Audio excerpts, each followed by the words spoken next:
બિલકુલ આમ આદમી પાર્ટીની પત્રકાર પરિષદમાં આપ સૌ પત્રકાર મિત્રોનું ખૂબ ખૂબ સ્વાગત છે।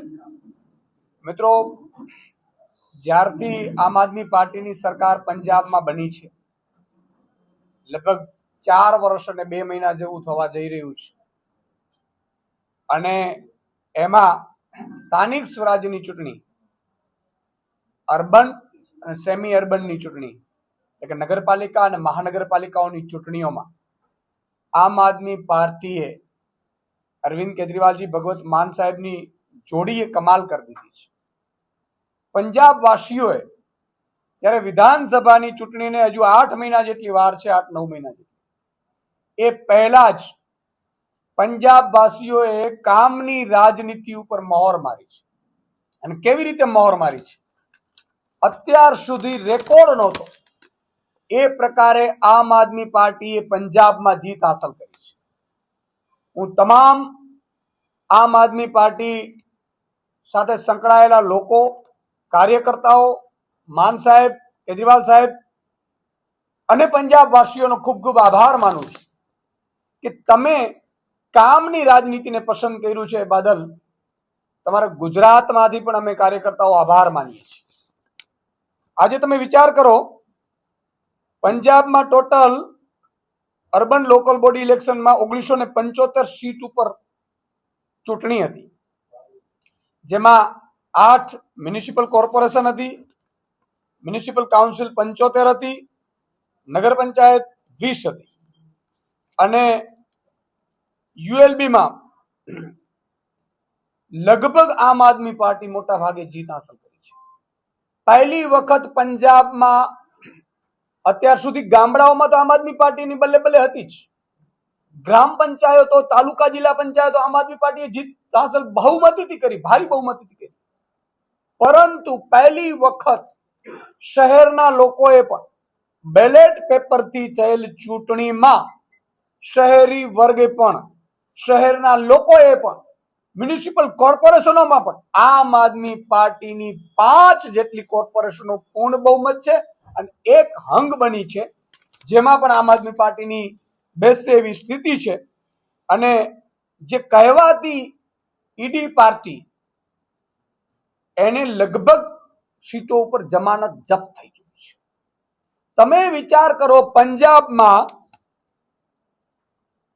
ઇન્ડિપેન્ડન્ટ 251 એટલે કે 13% લોકો ઇન્ડિપેન્ડન્ટ જીત્યા છે, પરંતુ કહેવાતી ઈડી પાર્ટીને માત્ર 172 સીટ મળી છે, અને કોંગ્રેસ, અકાલી દળ, બાકી બધા લોકો એ 50%માં છે ને 50%થી વધુ સીટો ઉપર એકલી આમ આદમી પાર્ટીએ કામની રાજનીતિએ મહોર મારી છે। આજે મ્યુનિસિપલ કોર્પોરેશનમાં 6 જેટલી એટલે કે 5 એક અંક છે। તમે જુઓ, યુએલબીમાં પણ 103 માંથી 53 અર્બન લોકલ ઓથોરિટી, જેમાં આપણે નગરપાલિકાઓ હોય છે, એમાં લગભગ 50%થી વધુ નગરપાલિકાઓ આમ આદમી પાર્ટીએ જીત હાંસલ કરી છે। મ્યુનિસિપલ કાઉન્સિલિંગમાં 75 માંથી 39 ઉપર આમ આદમી પાર્ટીએ જીત હાંસલ કરી છે, અને નગર પંચાયતોમાં પણ 20 માંથી 9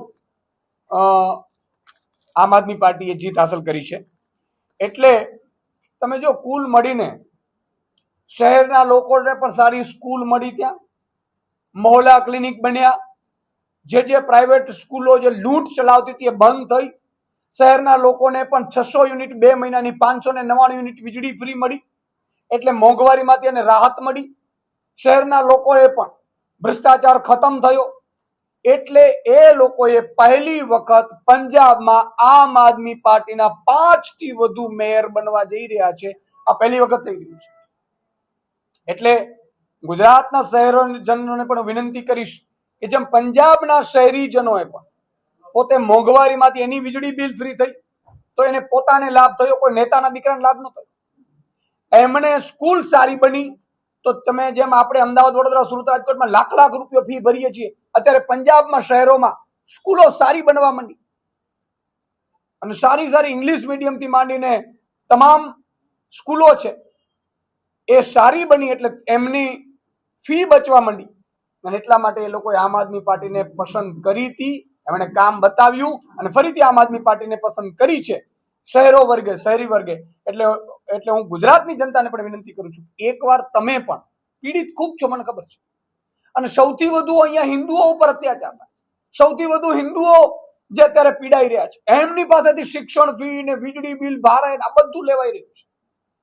એટલે તમે જો ડ્રગ્સ વિરુદ્ધ મુહિમ પંજાબમાં ચાલી, અત્યારે ડ્રગ્સ વાળાની ખેર નથી પંજાબમાં. તો કાયદો વ્યવસ્થા તમે જુઓ, અત્યારે કાયદો વ્યવસ્થામાં પંજાબનો ખૂબ સુધારો થયો છે. એ નેશનલ ક્રાઇમ બ્યુરોના આંકડા કહે છે. એટલે કાયદો વ્યવસ્થાની વાત હોય, સુરક્ષાની વાત હોય, સરહદ રાજ્ય છે એની સુરક્ષાની વાત હોય, ટુરિસ્ટની વાત હોય, આ બધામાં પંજાબમાં આમ આદમી પાર્ટીએ 4 વર્ષમાં જે કામ કર્યું છે એ પિછલી સરકારોએ 80 વર્ષમાં નથી કરી શકી. અને એટલા માટે આજે શહેરી વર્ગ પણ પંજાબના ગામડામાંથી શહેરી વર્ગે પણ આમ આદમી પાર્ટીને પસંદ કરી છે. ગુજરાતની જનતાને પણ વિનંતી કરું છું કે એકવાર તમે પણ આ બાબતે વિચાર કરજો. તમારો કંઈ સવાલ હોય.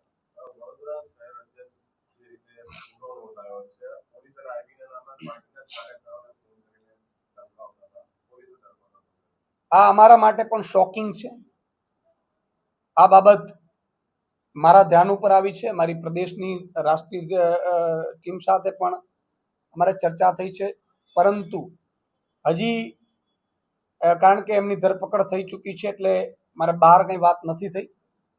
પરંતુ આ બાબત અમારા માટે પણ શોકિંગ છે. આમ આદમી પાર્ટી હંમેશા ગરીબો, વંચિતો, શોષિતો, ખેડૂતો, મજૂરો, શ્રમિકો અને મધ્યમ વર્ગ માટે લડનારી પાર્ટી છે.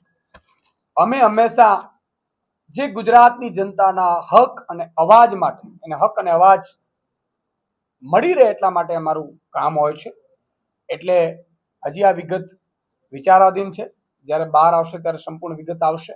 પણ એ અમારા માટે પણ શોકિંગ છે અને કદાચ એમાં કંઈ સંડોવણી હશે તો અમારી તરફથી પણ એ બાબતે કાર્યવાહી થશે. પંજાબમાં જેવી રીતે બેલેટ પેપરની ચૂંટણી લઈને આમ આદમી પાર્ટી ક્લીન સ્વીપ થઈ, એના માટે ગુજરાતમાં શું આગામી? બિલકુલ, હું તો એવું માનું છું, જો પંજાબમાં આમ આદમી પાર્ટીએ બેલેટ પેપરથી ચૂંટણી કરી. શું કામ? તો કે લોકો એવું માન્યું છે કે ભાઈ કદાચ ઈવીએમ છે, ઇલેક્ટ્રોનિક મશીન છે, મોબાઈલ હેક થઈ શકે છે, તો કદાચ લોકોને શંકા છે. આવું હશે નહીં, ચૂંટણી પંચ ના પાડે છે, પણ લોકોને શંકા છે તો આમ આદમી પાર્ટીએ બેલેટ પેપરથી ચૂંટણી કરી અને લગભગ આમ લોકોએ ઉત્સાહપૂર્વક મતદાન કર્યું. અને તમે જુઓ, આમ આદમી પાર્ટીએ બેલેટ પેપર પરથી ચૂંટણી થયેલી એટલે આમ આદમી પાર્ટીને 50%થી વધુ સીટો હાંસલ થઈ છે. એક બાજુ 50% બધા છે, એમાં 13% તો ઇન્ડિપેન્ડન્ટ છે અને ઇન્ડિપેન્ડન્ટ પણ મોટા ભાગે આમ આદમી પાર્ટીના સપોર્ટેડ છે. તો બીજી બાજુ તમે જુઓ, ગુજરાતમાં પણ તમે દર 5 વ્યક્તિ એકવાર તમે કોકને પૂછજો તો એ લોકો એવું માને છે કે ભાઈ બેલેટ પેપરથી ચૂંટણી થવી જોઈએ, આખા દેશમાં થવી જોઈએ ચૂંટણી. તો લોકો ઉત્સાહપૂર્વક ચૂંટણીઓ કરાવવા પણ ઘણા લોકો એવું માને છે કે ભાઈ ઈવીએમ છે એટલે અમે નથી કરતા, એવું પણ છે. તો લોકતંત્રને મજબૂત બનાવવું હોય તો લોકો કહે, લોકોની માંગ શું છે, લોકોની લાગણી શું છે, એ પ્રમાણે જો થાય તો વધારે સારું. ગુજરાતમાં પણ હું તો એમ કહું છું કે બેલેટ પેપરથી ચૂંટણી કરવી જોઈએ.